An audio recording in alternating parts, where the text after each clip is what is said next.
God himself. I am not a body, I am free, for I am still as God created me. I am the Holy Son of God himself, Son of God himself. In silence and in true humility, true humility, I seek God's glory to behold it in the Son, the Son. The Son whom he created as myself, as myself. I am the Holy Son of God himself, Son of God himself. I am the Holy Son of God himself, Son of God himself. In silence and in true humility, true humility, I seek God's glory to behold it in the Son, Son he loves. The Son whom he created as myself, as myself. I am the Holy Son of God himself, Son of God himself. In silence and in true humility, true humility, I seek God's glory to behold it in the Son, in the Son. The Son whom he created as myself, as myself. I am the Holy Son of God himself, Son of God himself. I am not a body, I am free, for I am still as God created me. I am the Holy Son of God himself, Son of God himself. Well, thank you all so much for joining me in studying A Course in Miracles. We're reading from the Foundation for Inner Peace version of A Course in Miracles. I'm Forgiveness Willie, teaching forgiveness here from the Ozarks on the banks of the Fayetteville Town Branch, which is a tributary of the White River that built Beaver Lake, where I was at yesterday. So, thanks again for joining me. Like I said, we're reading from the Foundation for Inner Peace version. There's also an original edition and a complete edition. So let's get right into it. Lesson 211, which is a review of lesson 191, which was I am the Holy Son of God himself, which you don't have to go back and read through it if you don't want to. And if you'd like to, it might help make it a little clearer. But the main idea today is to sandwich this idea, I am the Holy Son of God himself, with the idea, I am not a body, I am free, for I am still as God created me. I am the Holy Son of God himself. In silence and in true humility, I seek God's glory to behold it in the Son whom he created as myself. I am the Holy Son of God himself. I am not a body, I am free, for I am still as God created me. In silence we're going to learn today that if our mind isn't silent, that we're in conflict, and we can't remember God in conflict. So we want to learn to let all our thoughts be still, and don't see any opponents. See everyone as your dear beloved brother. I seek God's glory. See God's glory in your brothers and sisters. Listen, I seek God's glory to behold it in the Son. We're going to see the Father in the Son whom He created as myself, and I'm one with everything. We're going to learn that in our text reading here in a minute too, that there's nothing that's created. We looked at it yesterday. He's going to repeat it today, that everything's part of us. So we want to see the richness, the bigness, the beautifulness, the goodness of God in all our brothers and sisters and every living thing. And maybe you might even think that the earth itself, the dirt, is a living thing too. Gaia, they call it, some people. Okay, so let's be sure to do 2 longer practice periods of 15 minutes minimum today in the morning, and then another one in the evening before you go to bed, and then throughout the day, every hour of the day, bring this up in your memory today. I am the Holy Son of God Himself, and I am not a body. I am free, for I am still as God created me. Haven't changed. We're the changeless Son of God, created in the image of God. Okay, and something I want to mention. He says that in silence and in true humility. What is true humility? True humility is not to think you're a little worm beat down and nothing. It's to realize that you're as holy as God. You're God in flesh. The Christ has come in the flesh, and it's you and me. So we want to recognize our greatness, and not from an ego standpoint, but from a reality standpoint, from the self. Realizing that we have everything, have been given everything. We're rich beyond imagination. I guess imagination can help you get there, though. Okay, let's go back and look at our text reading. And we're ready for, we're in chapter 23, The War Against Yourself. What a name, The War Against Yourself. You didn't even maybe realize you're at war with yourself.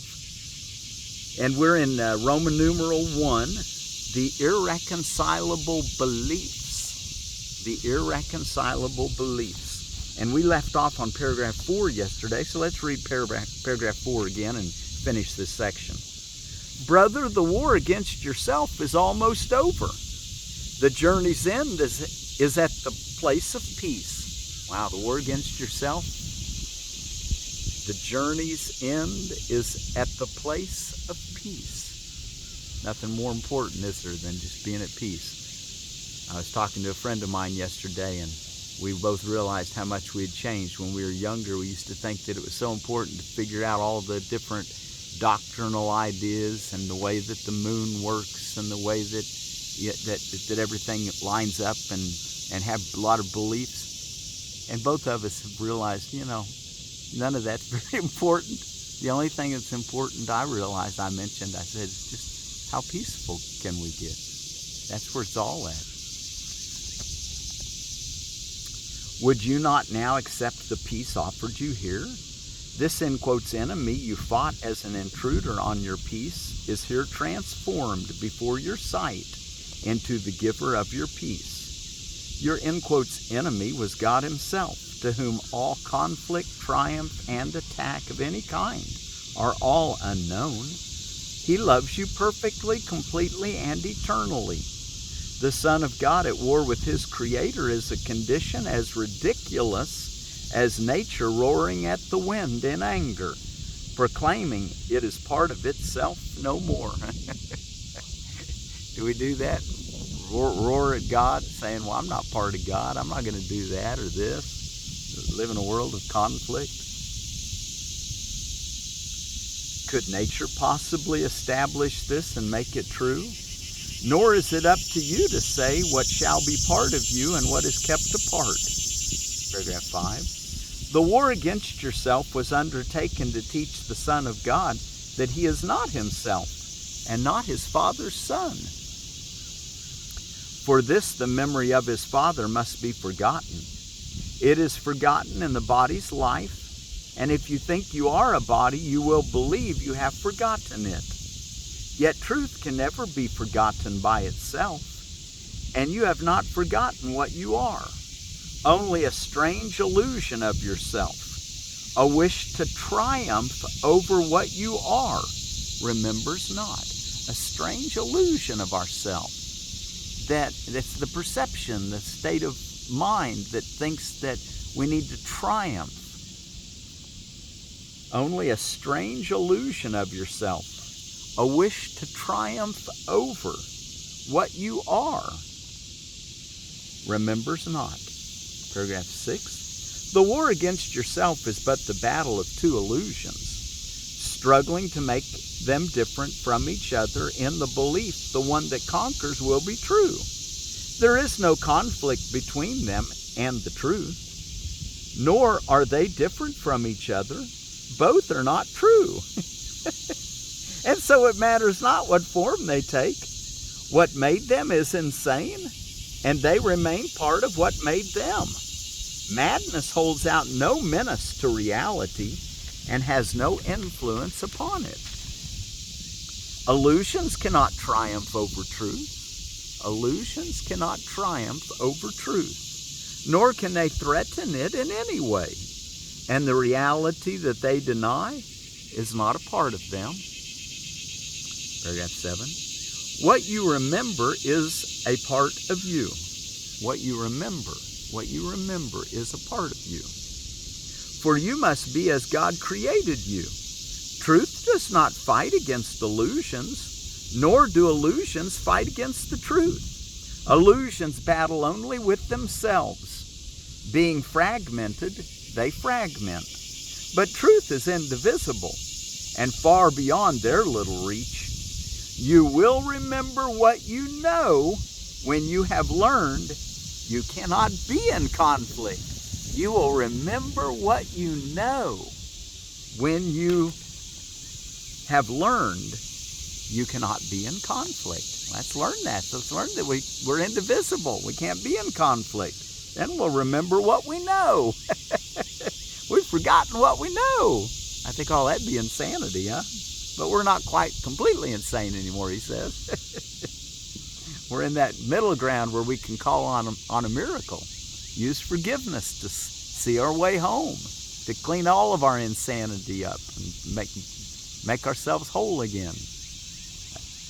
One illusion about yourself can battle with another, yet the war of two illusions is a state where nothing happens. There is no victor and there is no victory, and truth stands radiant, apart from conflict, untouched and quiet in the peace of God. Paragraph 8. Conflict must be between two forces. Conflict must be between two forces. It cannot exist between one power and nothingness. There is nothing you could attack that is not part of you, and by attacking it, you make two illusions of yourself in conflict with each other. And this occurs whenever you look on anything that God created with anything but love. Okay, there's what we need. There's our answer, and that's why we use forgiveness to restore ourselves to. That we want to look on everything that God created, which is everything, with love. So back on that. Conflict must be between two forces. It cannot exist between one power and nothingness. There is nothing you could attack that is not part of you, and by attacking it, you make two illusions of yourself in conflict with each other. And this occurs whenever you look on anything that God created with anything but love. So you're really the person that you're upset with, that you're having a conflict with, is part of you. So now you've made two illusions, them and you. You're believing that you're in conflict, which is one illusion. The other illusion is that they're separate from you and fighting you. So again on this, conflict must be between two forces. It cannot exist between one power and nothingness. There is nothing you could attack that is not part of you. And by attacking it, you make two illusions of yourself, in conflict with each other. And this occurs whenever you look on anything that God created with anything but love. Conflict is fearful, for it is the birth of fear. Yet what is born of nothing cannot win reality through battle. Why would you fill your world with conflict with yourself? Let all this madness be undone for you, and turn in peace to the remembrance of God, still shining in your quiet mind. Let it be undone for you. Let the Holy Spirit work it out. Just say, I don't know what anything means. Just return to lesson 1 and let the Holy Spirit give you meaning. Paragraph 9. See how the conflict of illusions disappears when it is brought to truth? For it seems real only as long as it is seen as war between conflicting truths, the conqueror to be the truer, the more real, and the vanquisher of the illusion that was less real, made an illusion by defeat. Thus, conflict is the choice between illusions, one to be crowned as real, and the other vanquished and despised. Here will the Father never be remembered. Okay, where will God never be remembered? Conflict is the choice between illusions, one to be crowned as real and the other vanquished and despised. Here will the Father never be remembered. Yet no illusion can invade his home and drive him out of what he loves forever. And what he loves must be forever quiet and at peace because it is his home. Paragraph 10.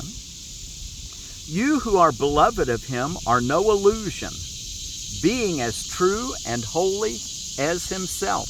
You're as true and holy as God himself. You were created in God's image. The stillness of your certainty of him and of yourself is home to both of you, who dwells as one and not apart. Open the door of his most holy home, and let forgiveness sweep away all trace of the belief in sin that keeps God homeless and his Son with him. You are not a stranger in the house of God. Welcome your brother to the home where God has set him in serenity and peace, and dwells with him. Illusions have no place where love abides, protecting you from everything that is not true.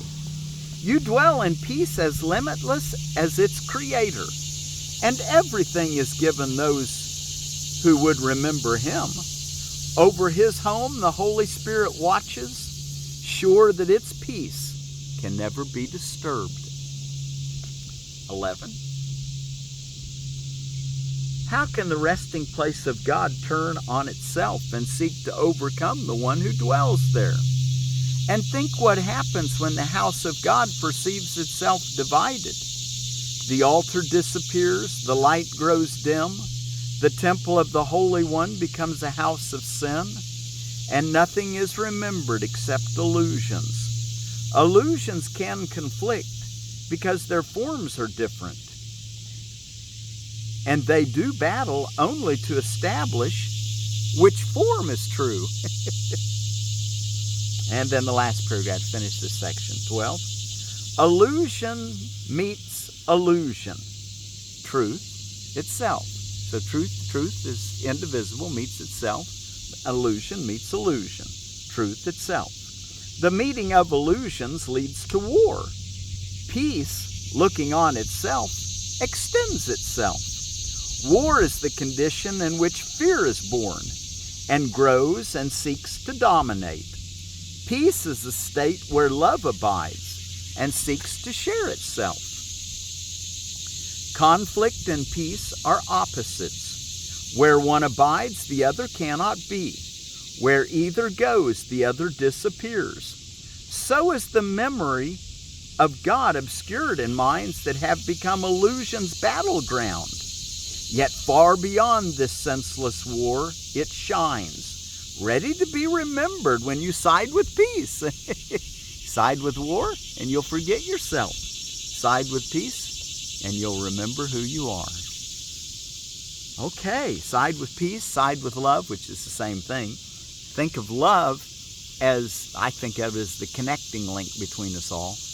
But if you're at peace, and you're at peace with and you're extending that peace, the love that you have for your brothers and sisters is that extension. And that will allow you to remember your reality. Remember what you know. That's what we want to reach to remember what we know. Okay, and then all day today, what are we going to remember? I am not a body. I am free, for I am still as God created me. I am the Holy Son of God Himself. I'm the holy offspring of God Himself. Or you might say I'm the holy daughter of God Himself or herself. You know, the Course in Miracles is written in the masculine, but I think that's just because it didn't want to be so wordy and because it uses the word Father and Son so often, or the source and effect, or cause and effect, source and creation, or creator and creation. Anyway, we're one with, we were made in the image of God. And anyway, don't let the syntax of the masculinity trip you up. If you need to change it in your mind, if you're a lady, well, by all means do that. We're not attached to the form of the manuscript. We're just trying to use the form to transcend it to that state of peace.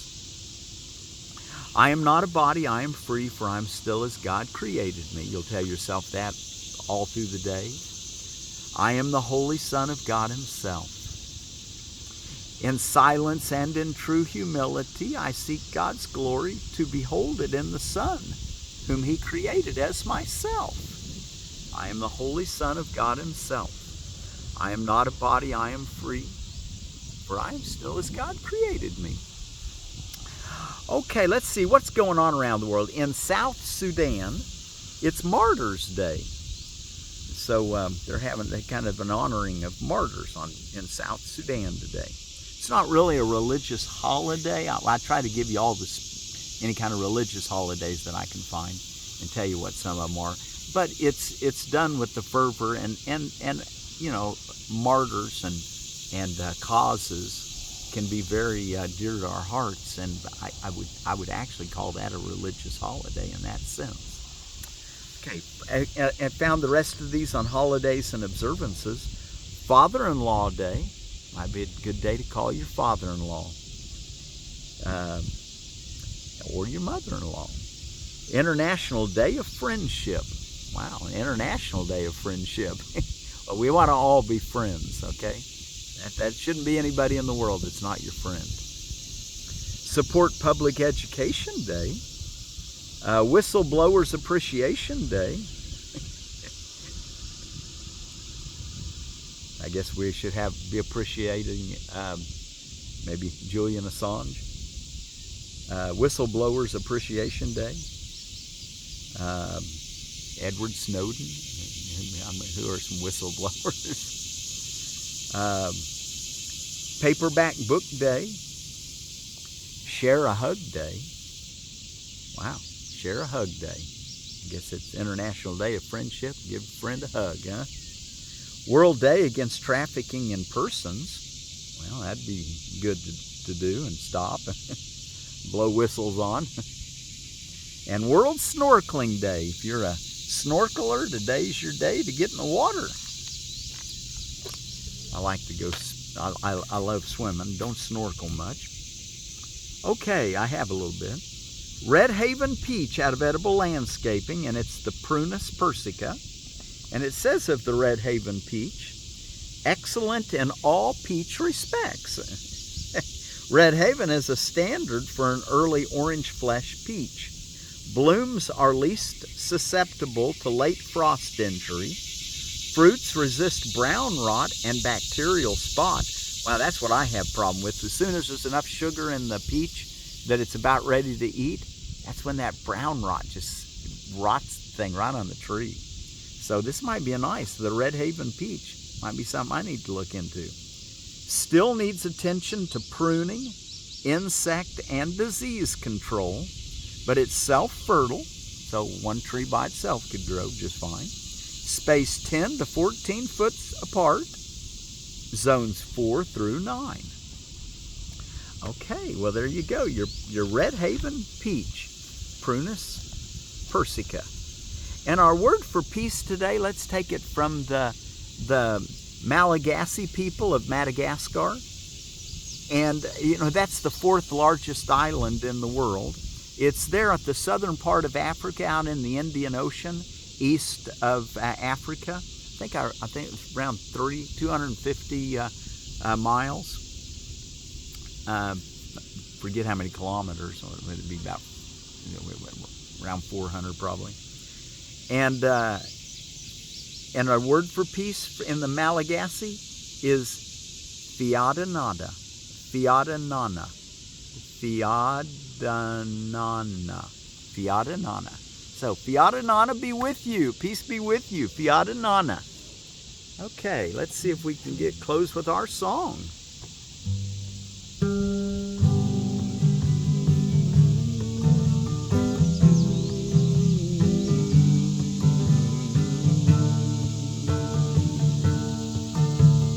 I am the Holy Son of God Himself, Son of God Himself.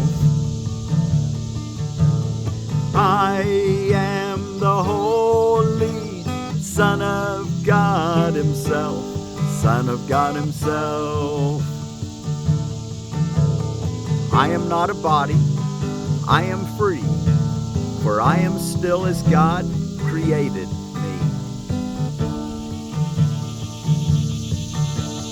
I am the Holy Son of God Himself, Son of God Himself.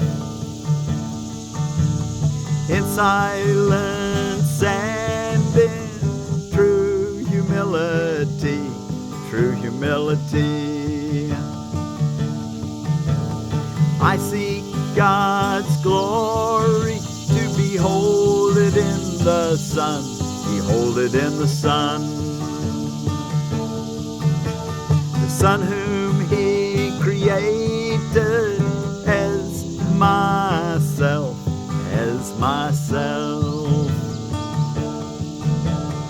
I am the Holy Son of God Himself, Son of God Himself.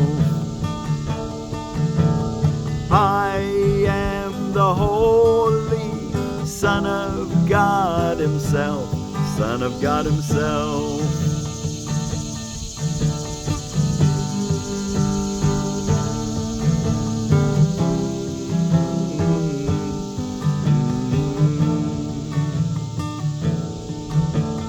I am not a body, I am free, for I am still as God created me.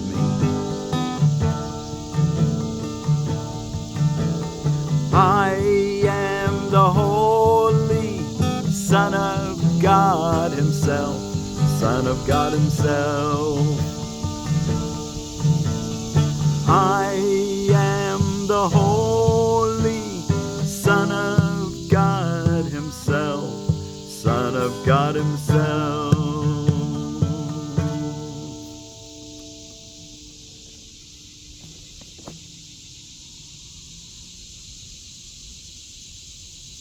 I am not a body, I am free, for I am still as God created me. I am the Holy Son of God Himself. Friedanana.